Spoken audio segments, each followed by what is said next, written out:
Welcome back to real जनता।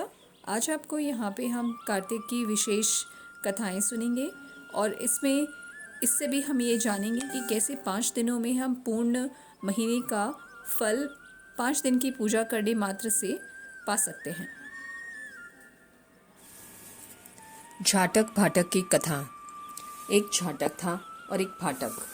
जाटक अपने ससुराल में चला और भाटक अपनी बहन के चला। रास्ते में कुएं पर दोनों बैठ गए और जाटक बोला, आ भाई, हम यहाँ पर नगर बसेरा कर दें। तब भाटक बोला कि मैं तो अपनी बहन को लेने जा रहा हूँ। कुछ देर रुकने के बाद जाटक अपने ससुराल चला गया। जाटक के ससुराल में सब कोई बहुत लाड चाव करने लगे और भाटक अपनी बहन को गया तो उसके घर में आग लग गई। वो दोनों फिर कुएं के पास मिले। तब जाटक ने पूछा, बहन की कैसी खबर है? तो भाटक बोला, भाई, मेरे जाते ही बहन के घर में आग लग गई। मुझे अभी तक रोटी पानी नहीं मिला। तब जाटक बोला कि मैंने तो पहले ही बोला था कि नगर में बसेरा करा दे, परंतु तू नहीं माना। भाटक बोला, भाई, तेरे नगर में इतने गुड़ हैं तो आज कर ले। और दोनों हाथ में घंटी चावल के दाने लेकर नगर में बसेरा कर लिया। फिर भाटक अपनी बहन के गया। उसको खूब आदर हुआ और जाटक अपनी बहन की अपनी औरत को लेकर चला। रास्ते में वही कुआं पड़ा। तब जाटक बोला, आ भाई, अपने नगर बसेरा कर ले। तो भाटक बोला कि मेरी तो माँ है, वो मेरा इंतजार कर रही होगी, जाते ही चूरमा खाने को मिलेगा। और मैं भाटक भाग कर घर आया तब उसकी भैंस खो गई। तब उसके बाप ने एक लाठी उठाई और कहा, बहन के घर यहाँ गया तो आग लगा दी, यहाँ आया तो भैंस खो गई। पहले भैंस ढूंढ करके ला, तब रोटी पानी मिलेगा। उसको सारा दिन भैंस ढूंढते हुए हो गया, परंतु भैंस नहीं मिली। तब बाजार में दोनों मिले। तब जाटक ने पूछा, भाई, क्या खबर है? भाटक बोला कि आते ही मेरी बाप की भैंस खो गई, मैं उसे ढूंढ रहा हूँ। फिर दोनों में नगर में बसेरा कर लिया। आने लगा तो भैंस मिल गई। भैंस को लेकर घर गया तो माँ बाप से बोली कि तुमने उसे आते ही क्यों निकाल दिया? वो सारे दिन भूखा मर रहा होगा। और उसे खाना खिलाया। सारे नगर में ढिंडोरा पिटवा दिया कि सब कोई कार्तिक में पीहर या ससुराल जाए तो नगर बसेरा कर ले। तारा भोजन की कथा। एक राजा की लड़की तारा भोजन करती थी। उसने अपने पिताजी से कहा, पिताजी, मुझे 9 लाख तारे बनवा दो, मैं दान करूंगी। राजा ने सुनार को बुलवाया और कहा कि मेरी बेटी तारा भोजन करती है, तुम 9 लाख तारे बना दो। सुनार सूखने लगा। सुनारी ने पूछा, तुम उदास क्यों रहते हो? उसने कहा, राजा ने 9 लाख तारे बनाने के लिए कहा है, मैं कैसे बनाऊं? मुझे तारे बनाने नहीं आते। राजा जी की बात है, जन्म बच्चा कोलू में पिलवा देगा। सुनारी ने कहा, इसमें परेशान होने की क्या बात है? गोल सा पतरा काट के कलियां काट देना, राजा ले जाएगा। सुनार ने ऐसा ही किया। राजा ले गया। राजा की लड़की ने 9 लाख तारे और बहुत सा दान किया। भगवान का सिंहासन डोलने लगा। भगवान ने कहा, देखो मेरा नेम व्रत पर कौन है? 3 कूट देखा तो कोई नहीं था। चौथे कूट देखा कि राजा की लड़की तारा भोजन कर रही है। भगवान ने कहा, उसे ले आओ, उसने व्रत किए हैं। भगवान के दूतों ने कहा, चलो, भगवान ने तुम्हें बुलाया है। उसने कहा, मैं ऐसा नहीं जाऊंगी। मैं तो सारी प्रजा को, उस सुनार को जिसने मेरे लिए यहाँ तारे बनाए हैं और जिसने कहानी सुनी, सभी को लेके जाऊंगी। दूत उसके लिए बड़ा विमान लाए कि चलो। वो कहने लगी, हाँ, मैं चलूंगी। सब विमान में बैठकर जाने लगे। रास्ते में उसे अभिमान हो गया, मैं तारा भोजन व्रत नहीं करती तो सबको स्वर्ग कैसे मिलता? दूत ने उसे वहीं से नीचे उतार दिया कि तुम्हें अभिमान हो गया है। दूत भगवान के पास पहुंचे तो भगवान ने कहा, इन सब में तारा भोजन व्रत करने वाली कौन सी है? वे बोले, उससे अभिमान किया इसलिए उसे हम छोड़ाए। भगवान बोले, नहीं नहीं, उसे लेकर आओ। लड़की ने 7 बार क्षमा मांग ली है। क्षमा क्षमा क्षमा क्षमा क्षमा क्षमा। क्षमा करो भगवान। जैसे राजा की लड़की को स्वर्ग मिला, वैसे भगवान सबको स्वर्ग देना। पंच भीखू की कहानी। एक साहूकार के बेटे की बहू थी। वो कार्तिक के महीने में सुबह जल्दी उठकर गंगा जी नहाने जाती थी। वो पराये पुरुष का मुंह नहीं देखती थी। राजा का लड़का गंगा जी नहाने जाता था। राजा का लड़का कहता कि मैं सुबह नहाता हूँ, मेरे से पहले कोई भी नहीं नहाता। जब 5 दिन कार्तिक के रह गए तो उस दिन साहूकार के बेटे की बहू नहाकर जा रही थी। राजा का बेटा आ रहा था। शोर सुनकर जल्दी से जाने लगी, जिससे उसकी मोती की माला वहीं पर छूट गई। तब राजा के बेटे ने उस मोती की माला देखी। उसे देखकर कहा कि ये माला किसकी है जो इतनी सुंदर है? तो पहनने वाली कितनी सुंदर होगी। बाद में सारी नगर में ढिंढोरा पिटवा दिया कि जिसकी ये माला है वो मेरी 5 रात आएगी, तब मैं उसको ये माला दे दूंगा। और खुद वहां से तोते का पिंजरा टांग कर बैठ गया। सुबह साहूकारनी की बहू आई तो पहले पौड़ी पर पाँव रखा तो बोली कि अगर मेरे में सत है तो इसे नींद आ जाए। और भगवान ने उसका सत रख लिया और उसे नींद आ गई और वो नहाकर चली गई। राजा का बेटा उठकर बैठ गया और तोते से पूछा, क्या वो आई थी? तो तोते ने कहा, आई थी। तो वो कैसी थी? तब तोता बोला कि अप्सरा जैसी बिजली, होली जैसी झलकामड़ी, गुलाब जैसा रंग। राजकुमार ने कहा कि आज तो मैं उंगली चीर कर बैठ जाऊंगा, फिर मुझे नींद नहीं आएगी। दूसरे दिन वो उंगली चीर कर बैठ गया। जब वो आई तो भगवान से प्रार्थना करने लगी। इतना कहते ही राजकुमार को नींद आ गई और वो नहाकर चली गई। तब उसने उठकर तोते से पूछा कि उसकी कहीं सारी बातें बता दी।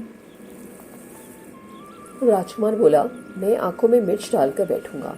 और रात को मिर्च डालकर बैठ गया। और वो आई और प्रार्थना करी, जिससे राजकुमार को नींद आ गई और वो नहाकर चली गई। तब राजकुमार ने तोते से पूछा कि आई थी? तो उसने कहा, हाँ आई थी। और उसने कहा, आज तो बिना बिस्तर के बैठूंगा। और वो रात को बिना बिस्तर के बैठ गया।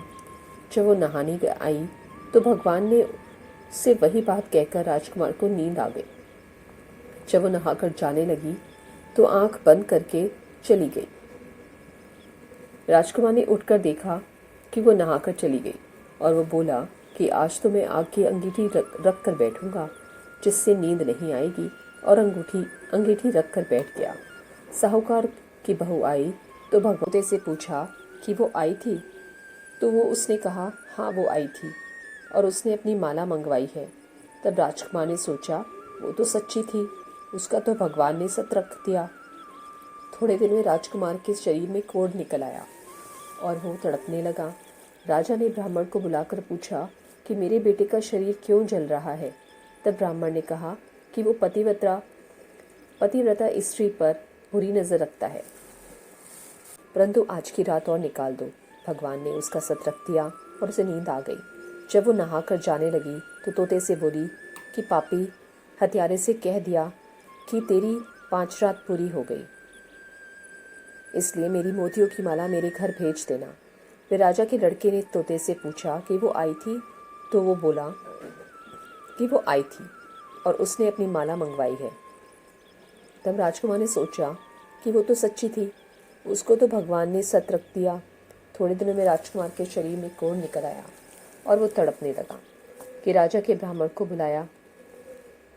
ब्राह्मण को बुलवाया और पूछा कि मेरे बेटे का शरीर क्यों जल रहा है।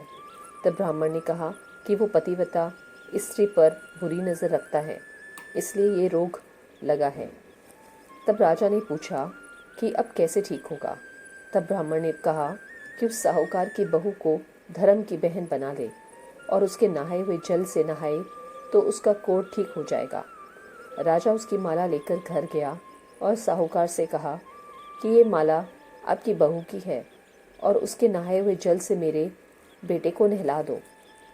तो साहूकार ने कहा, वो तो किसी पराये पुरुष का मुंह भी नहीं देखती। वो नाली के नीचे राजकुमार को बिठा देना, जब वो नहाएगी तो ऊपर से पानी गिर जाएगा। बाद में राजकुमार बैठ गया और नहाया तो उसकी चंदन सी काया हो गई। हे पंचभीखु देवता, जैसे साहूकार की बहू का सत रखा वैसे सबका रखना। कहते सुनते हुंकारा भरते अपने सारे परिवार का सत रखना। भजन पंच भीखू, पूनो नहाई पड़वा नहाई, 5 रतन पंच तीरथ पंच भीकम नहाई, आधे का लाई आंवला आधे की राई। राई दामोदर सांवला जिसने सृष्टि रचाई, राजा के घर उतरी पुतरी बन आई। राजा लाया ब्याह के रानी बन आई। चार चक्कर चार मक्कर चार दिए की लोए, मैं तुझसे पूछूं श्री कृष्ण जी कब निस्तारा होए। जब आएगा कार्तिक का महीना तब निस्तारा होए। आंवला नौमी की कहानी। एक आंवलिया राजा था और वो रोज एक मन सोने के आंवले दान करता था और बाद में जीमता था। एक दिन उसकी बेटी बहुओं ने देखा कि रोज इतने आंवलों को दान करेंगे तो सारा धन खत्म हो जाएगा, इसलिए इनका दान बंद कर देना चाहिए।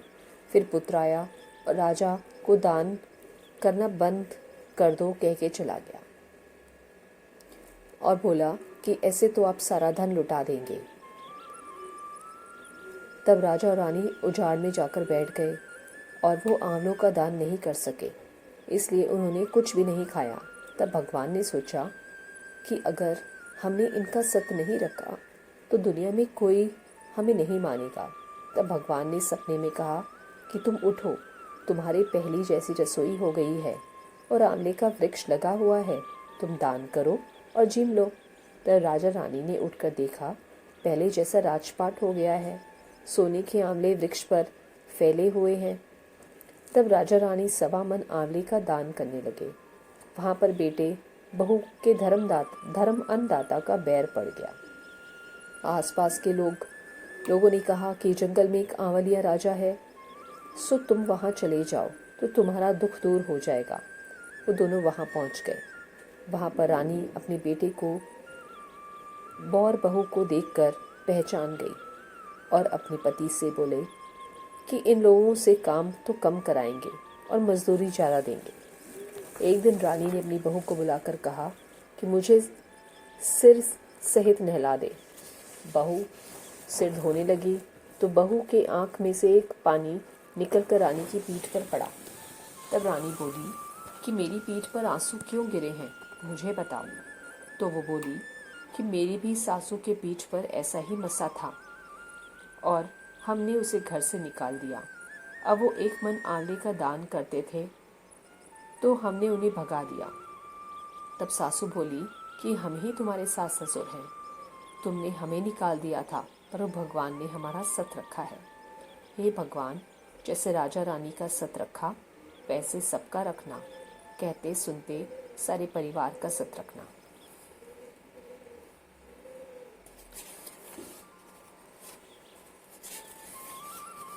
चिड़ा चिड़ी की कथा। एक बुढ़िया कार्तिक का व्रत करती थी तो उसको भगवान कृष्ण जी खिचड़ी का कटोरा रख जाते और बुढ़िया व्रत खोल लेती। पड़ोसने उसे देखकर जलती कि इसका कोई नहीं, फिर भी खिचड़ी इसको खाने को मिल जाती है। एक दिन बुढ़िया कार्तिक नहाने गंगा जी गई थी। भगवान आए और खिचड़ी का बेला मकान में रख गए। पड़ोसन ने खिचड़ी का बेला उठाकर मकान के पिछवाड़े में फेंक दिया। बुढ़िया आई तो खिचड़ी का बेला देखा तो उसको कहीं नहीं मिला। वो भूखी रही और कहने लगी, कहाँ गई मेरी खिचड़ी, कहाँ गया मेरा बेला।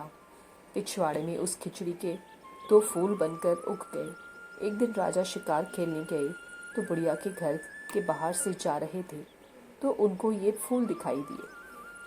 राजा फूल तोड़कर ले गए। रानी ने फूल को देखकर सूंघे तो रानी का गर्भ ठहर गया। राजा रानी की कोई संतान नहीं थी। फूल सूंघने से रानी को 2 लड़के पैदा हो गए।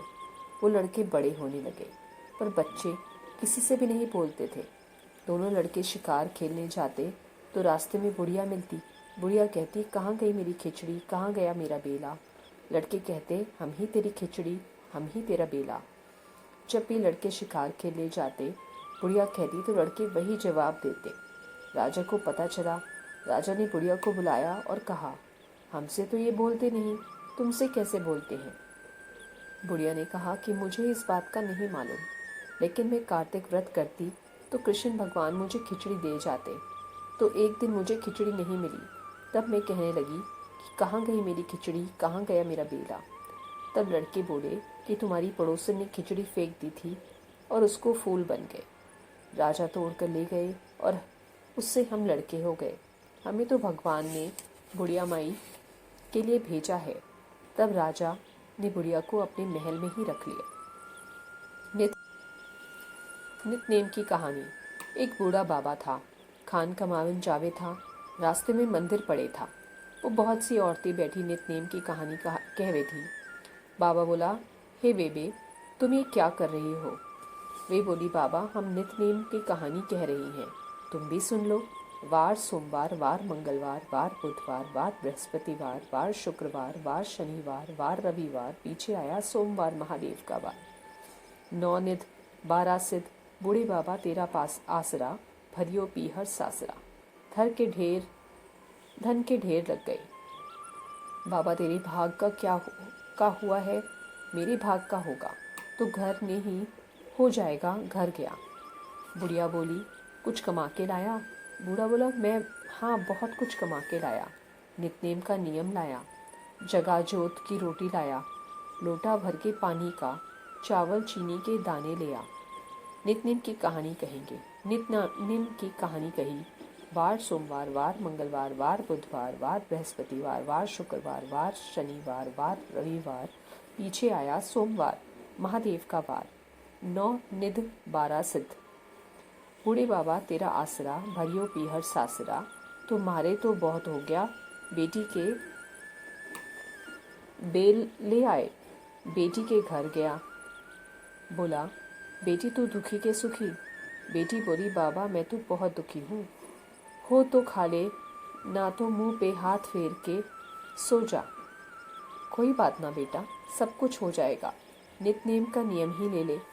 लोटा भर के पानी ले आ, चावल चीनी के दाने ले आ। बेटी लोटा भर के पानी लाई, चावल चीनी के दाने लाई। कहानी कही। वार सोमवार, वार मंगलवार, वार बुधवार, वार बृहस्पतिवार, वार शुक्रवार, वार शनिवार, वार रविवार, पीछे आया सोमवार, महादेव का वार। 9 निधि 12 सिद्धि, बूढ़े बाबा तेरा आसरा, भरियो पीहर सासरा। कहानी कहते ही धन के ढेर लग गए। दरानी जेठानी भागी आई, पूछने लगी, तेरे बाप आया, क्या लाया? जवाब मिला, मेरा बाप तो बहुत कुछ दे गया। नितनेम का नियम दे गया, जगह जोत के रोटी दे गया। दरानी जेठानी बोली, हमें भी सुना दे।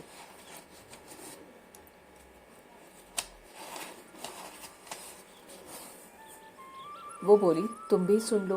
वार सोमवार, वार मंगलवार, वार बुधवार, वार बृहस्पतिवार, वार शुक्रवार, वार शनिवार, वार रविवार, पीछे आया सोमवार, महादेव का वार। 9 निधि 12 सिद्ध, बूढ़े बाबा तेरा आसरा, भरियो पीहर सासरा। धन के ढेर लग गए। जैसे नितनेम बाबा के टूटा, बेटी के टूटा, ऐसे सबके टूटियो। कहते ने, सुनते ने, हुंकारा भरते ने। राई दामोदर की कहानी। एक छोटी सी छोरी थी, कार्तिक नहाया करती थी। कार्तिक का महीना पूरा हुआ। सब बोली, गंगा जी जाए, जमुना जी में जावे, हरिद्वार जाए। एक जनी बोली, मैं तो राई दामोदर भगवान जिमाऊंगी। वे कहने लगी, वो कैसे होए? वो बोली, मोर मुकुट, गल बैजंती माला, पीताम्बर ऐसे हैं राय दामोदर भगवान। हाँ ऐसे हैं। कल गई भगवान की रसोई बनाई, मंदिर में आई, आओ मेरे भगवान जी मो। मंदिर में भगवान नहीं मिले। मंदिर में से शहर गई, शहर से जंगल, जंगल से पहाड़ों पर चढ़ गई। सुबह से शाम हो गई भगवान को पुकारते हुए। भगवान सोचने लगी, ये तो ऊपर से गिर के मरेगी, मेरे सिर हत्या लगेगी, इसको दर्शन देने पड़ेंगे। भगवान ब्राह्मण का रूप रख कर आए और बोले, चल बेटा, तेरा भगवान मैं हूँ, तू मुझे जिमा दे। वो बोली, तुम मेरे भगवान नहीं। ब्राह्मण बोला, तेरे भगवान कैसे हैं? उसने उत्तर दिया, मेरे भगवान तो मोर मुकुट, वैजंती माला, पीताम्बर। ब्राह्मण बोला, ऐसे हैं तेरे भगवान? हाँ ऐसे हैं मेरे भगवान। वो बोली, भगवान ने चतुर्भुजी रूप दिखाया। खुश होकर बोली, हाँ हाँ तुम ही मेरे भगवान हो। आगे आगे बावली भागी जाए, पीछे पीछे भगवान आए। भागी भागी संग की सहेलियों के घर आई और बोली, मेरे घर मेरे भगवान आए। सब बोली, हाँ इसके घर भगवान आए थे। एक आधी जनी बोली, देखे तो सही इसके कैसे भगवान हैं। जिनके भाग्य में भगवान के दर्शन थे, उन्होंने आकर भगवान के दर्शन पाए। हे राय दामोदर भगवान, जैसे उस छोरी को दर्शन दिए ऐसे सबको दर्शन दे। कहते हो सुनते को हुंकारा भरते को। आज जी की कहानी। एक बुढ़िया माई थी। वो व्रत नियम बहुत रखती थी। एक दिन भगवान के घर में यमदूत लेने आए। बुढ़िया माई यमदूत के साथ चली गई। आगे गहरी नदी बह रही थी। बुढ़िया माई डूबने लगी। तब यमराज ने पूछा, माई गाय दान की हुई है क्या? तब बुढ़िया माई के मन में गाय का माता का ध्यान किया तो गाय माता उपस्थित हो गई। गाय की पूंछ पकड़कर बुढ़िया माई नदी पार हो गई।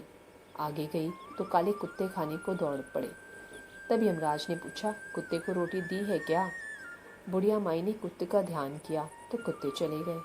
आगे चली तो काले कौवे बुढ़िया माई को चोंच मारने लगे। तब यमराज ने कहा, ब्राह्मण की बेटी को सिर में तेल लगाने को दिया है कि नहीं? बुढ़िया माई ने ब्राह्मण की बेटी को याद किया तो कौवे ने चोंच मारना छोड़ दिया। आगे गई तो पैरों में कांटे चुभने लगे। तब यमराज जी ने कहा कि चप्पल दान की है क्या? बुढ़िया माई ने याद किया तो चप्पल पैरों में आ गई। आगे चली तो चित्रगुप्त यमराज से कहा, आप किस को लेके आए हो? तब यमराज जी ने कहा, बुढ़िया माई ने दान पुण्य तो बहुत किया है पर धर्मराज को कुछ नहीं दिया है, इसलिए आगे के द्वार बंद है। तब बुढ़िया माई बोली, मुझे 7 दिनों के लिए धरती पर जाने की आज्ञा दो। 7 दिनों में एक कहानी सुनकर उद्यापन करके वापस आ जाऊंगी। बुढ़िया माई वापस धरती पर आ गई।